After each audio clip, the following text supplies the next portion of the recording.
తెలంగాణలో గ్రామ పంచాయతీ ఎన్నికల కసరత్తు ముమ్మరం చేసింది ఈసీ. శాసనసభ ఓటర్ల జాబితా ఆధారంగా గ్రామ పంచాయతీ ఎన్నికల కోసం జాబితాను విడుదల చేసింది ఈసీ.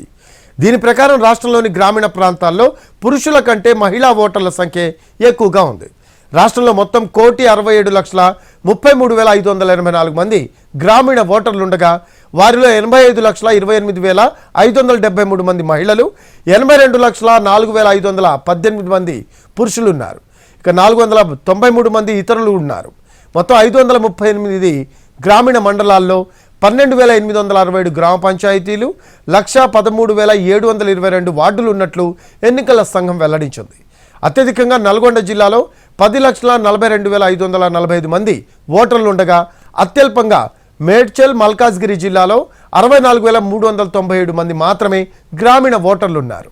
2019 జనవరిలో జరిగిన గ్రామ పంచాయతీ ఎన్నికల్లో రాష్ట్రంలో మొత్తం 1,37,17,469 మంది గ్రామీణ ఓటర్లుండగా ఇప్పుడు వారి సంఖ్య మరో 30 లక్షలు. అంటే గత ఎన్నికల్లో 12,751 గ్రామ పంచాయతీలుండగా ఇప్పుడు మరో 100 వార్డుల సంఖ్య గత ఎన్నికల్లో 1,13,380 కాగా ఇప్పుడు వాటికి మరో 342 కలిశాయి.